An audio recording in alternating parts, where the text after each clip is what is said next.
En este video vamos a ver dos temas. El primero va a ser identificar cuando una función es simple y cuando la función es compuesta.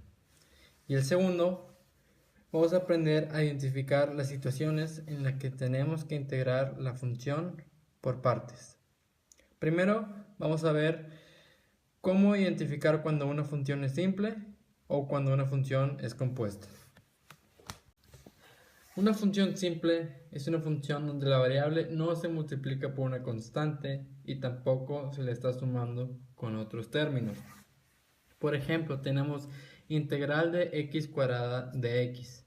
Como vemos, aquí a la variable no se le está multiplicando por ninguna constante ni se le está sumando otros términos. Mismo caso tenemos aquí en la integral de x cúbica de x. Ninguna constante está multiplicando la variable ni se le está sumando otros términos. Y mismo caso tenemos en integral de e a la x de x, integral de 1 sobre x de x y la integral de seno de x de x. En ninguna de estas últimas tres tampoco se le está multiplicando por una constante la variable ni se le está sumando otro término.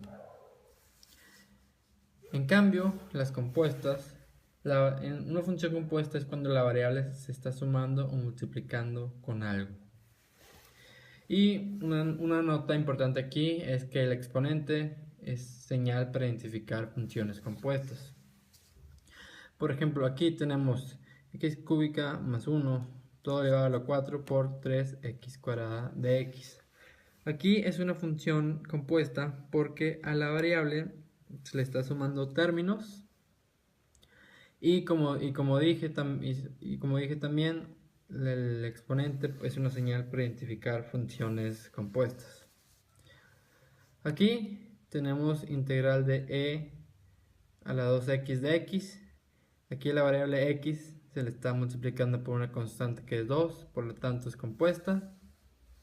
Y aquí, mismo caso, a la variable x se le está multiplicando una constante que es 2. Y ahora vamos a identificar cuándo se debe integrar una función por partes. Y para eso voy a usar dos ejemplos muy similares. Por ejemplo, tenemos integral de x por e a la x cuadrada de x. Para obtener de x tenemos que nuestra u va a ser u es igual a x cuadrada. Nuestra du, lo integramos, va a ser 2x de x. Y para obtener de x es du, pasamos dividiendo y queda du sobre 2x. Entonces nuestra integral nos quedaría x e a la u por du sobre 2x. Aquí vemos que esta y esta se pueden eliminar y esta constante saldría. Sería 1/2 integral de e a la u, lo que es igual a 1/2. Ya la integral sería 1/2 e a la x cuadrada más c. Esta sería la integral. Pero como vemos aquí, al momento de integrar e a la u se quedó sola. No hay ningún término a su lado. Esto va a ser muy importante a comparación con el siguiente ejemplo. Entonces, el siguiente ejemplo será x por e a la x de x. Nuestra u va a ser x. Nuestra du va a ser la derivada de esto, de x, que es de x.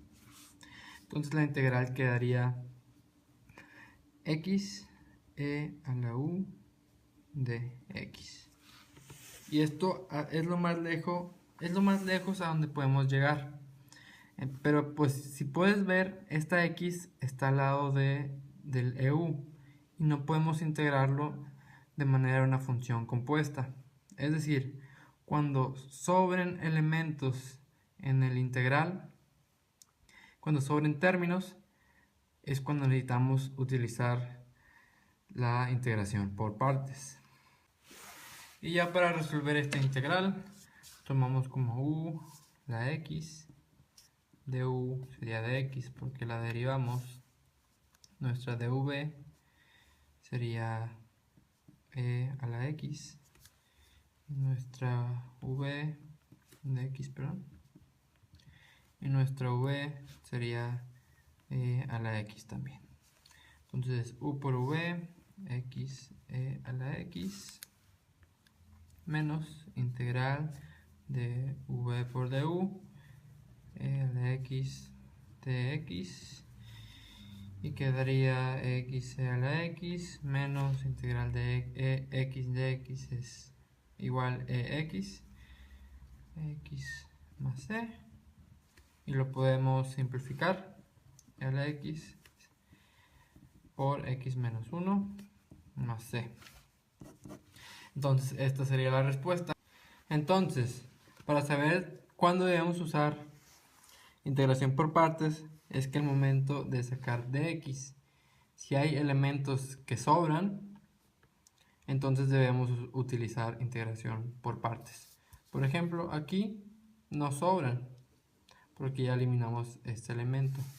Pero aquí, si sobran, entonces aquí es cuando debemos usar integración por partes.